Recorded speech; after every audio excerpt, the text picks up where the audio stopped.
Friends, Assalamu alaikum warahmatullahi wabarakatuh. Today our topic is linear equation.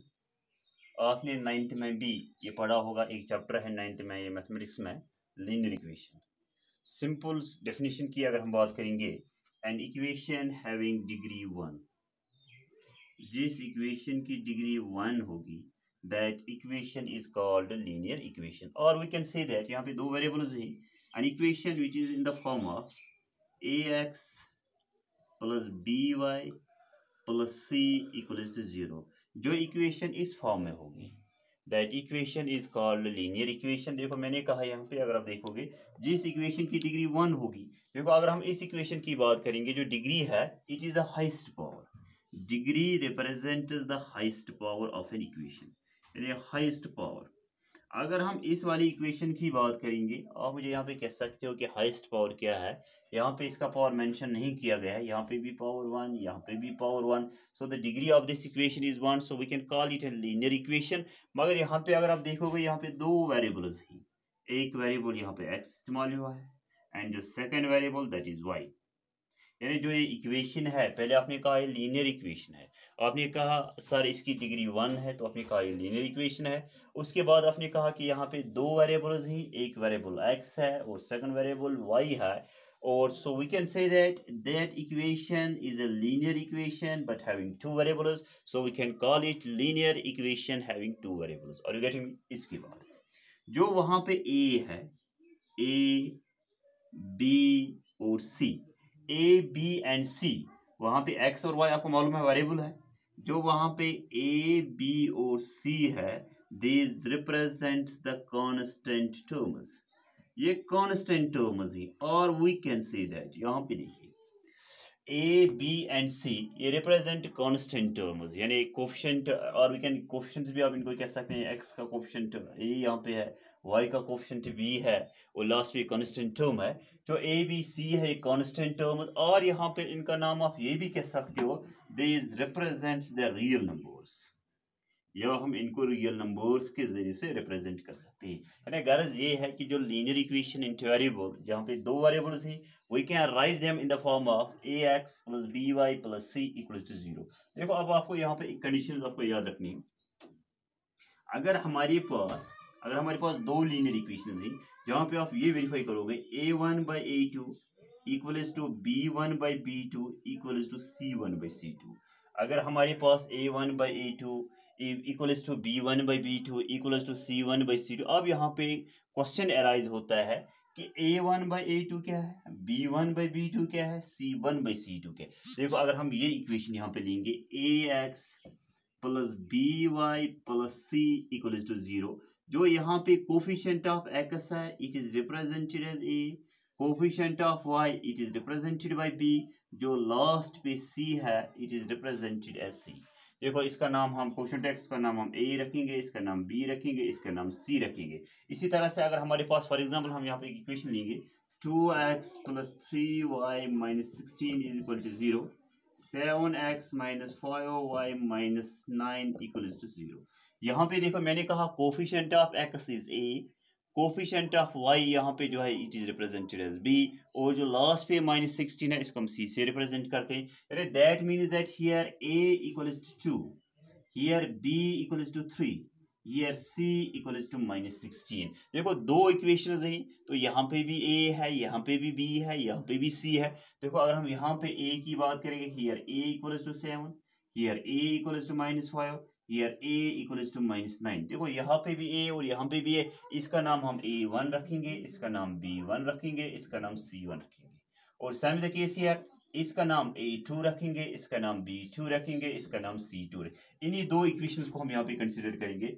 2x plus 3y minus 16 equals to 0, 7x minus 5y minus 9 equals to 0। मैंने आपसे पहले ही आपसे कहा coefficient of x जो है इसको हम a से रिप्रेजेंट कर दें। यहाँ पे कोफिशिएंट ऑफ x 2 है, यहाँ पे कोफिशिएंट ऑफ x 7 है, तो यहाँ पे a जो है a1 यहाँ पे 2 है, और जो a2 वो 7 है यहाँ पे, यानी a1 यहाँ पे 2, यहाँ पे a2 7। तो हम यहाँ पे लिख सकते हैं ना, here a1 equals to 2 and a2 equals to 7। तो a1/a2 becomes 2/7. Are you getting me? a1/a2 आपका वैल्यू अब आपके पास आया। अब यहाँ पे देखो b1/b2 की बात करें, यहाँ पे जो b है वो 3 है +3, यहाँ पे जो b है वो -4 है, इसका नाम b1 रखेंगे, इसका नाम b2 रखेंगे। b1 here is 3 and b2 equals to -5, तो यहाँ पे लिख सकते हैं therefore b1/b2 equals to 3/-5, तो ये आपके पास b1/b2 का वैल्यू आया।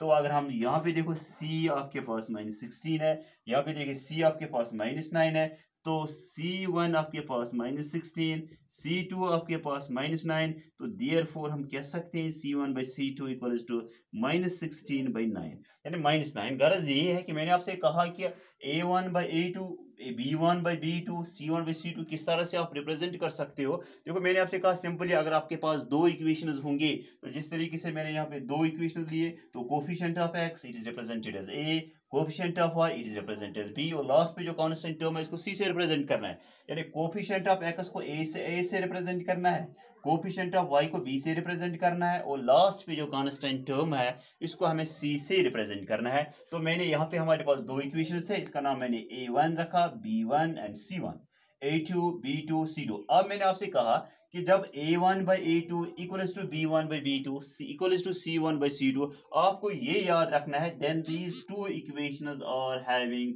इनफाइनाइटली सॉल्यूशंस, इन इक्वेशंस के इनफाइनाइट सॉल्यूशंस होंगे। यानी व्हेन यू विल वेरीफाई, जब आपके पास दो इक्वेशंस होंगे फिर आप ये वेरीफाई करोगे, फिर आप ये प्रूव करोगे कि a1/a2, पहले ही मैंने आपसे कहा a1/a2 क्या है, b1/b2 क्या है, c1/c2 क्या है। जब आप ये प्रूव करके दोगे कि a1/a2 equals to b1/b2 equals to c1/c2, तो वहां पे इन इक्वेशंस के इनफाइनाइट सॉल्यूशंस होंगे। तो इन इक्वेशंस के बहुत सारे सॉल्यूशंस होंगे, और यू गेटिंग मी? इनके बरअक्स अगर हमारे पास होगा a1/a2 equals to b1/b2 equals to c1/c2 is not equal to c1/c2, then the equations are having no solutions। फिर इक्वेशंस का सॉल्यूशंस होते हैं, नो वहाँ पे सॉल्यूशंस नहीं होते हैं। वैन देखो इसी तरह से जिस तरीके से आपने यहाँ पे a1 a2 को रिप्रेजेंट किया, वहाँ पे फाइंड आउट किया b1 b2 क्या था, यानी दो इक्वेशंस आपके पास होंगे। अगर आपके पास दो इक्वेशंस होंगे फिर आपके पास ये वाली कंडीशन आएगी a1/a2 equals to b1/b2 is not equal to c1/c2। तो उन इक्वेशन जो आपके पास ये दो इक्वेशंस है ना, इनके सॉल्यूशंस नहीं हो सकते, वहाँ पे आप x और y का वैल्यू फाइंड आउट नहीं कर सकते हो।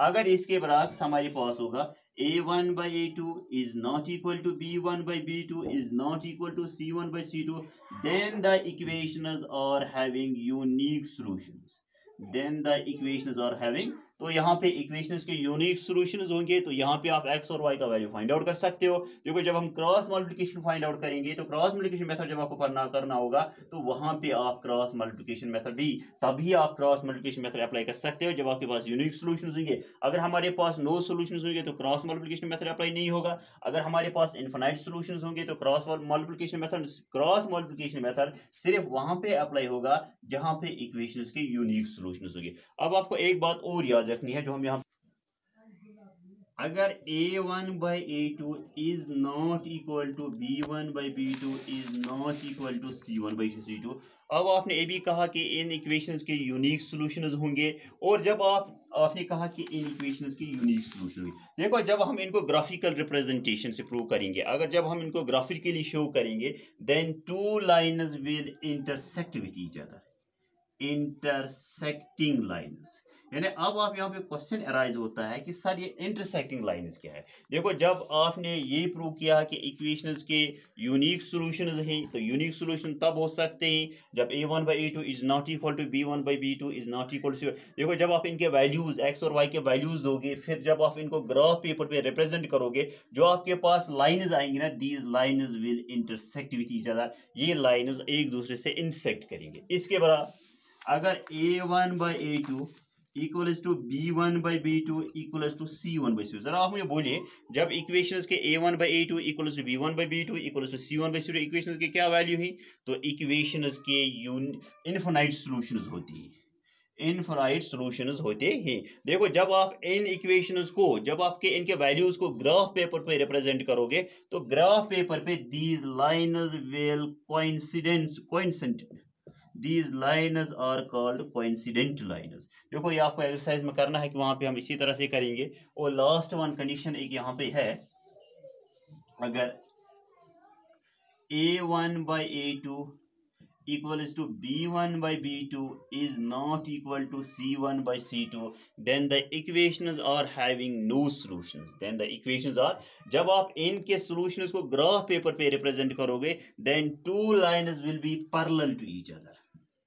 Then two lines will be parallel to each other. तो यहाँ पे आपको तीन बातें याद रखनी है कि पहले आपने कहा कि अगर इक्वेशंस के यूनिक सॉल्यूशंस होंगे, then the lines are called the intersecting lines, they will intersect with each other. अगर इनके infinite solutions होंगे, then they are called the coincident lines. अगर इनके no solutions होंगे, then the lines will be called the parallel lines, they will be parallel to each other. देखो आप यहाँ पे हम एक मेथड यहाँ पे डिस्कस करने जा रहे हैं, that method is called the substitution method. Very important method है ये, एग्जाम में क्वेश्चन आता है। Substitution method,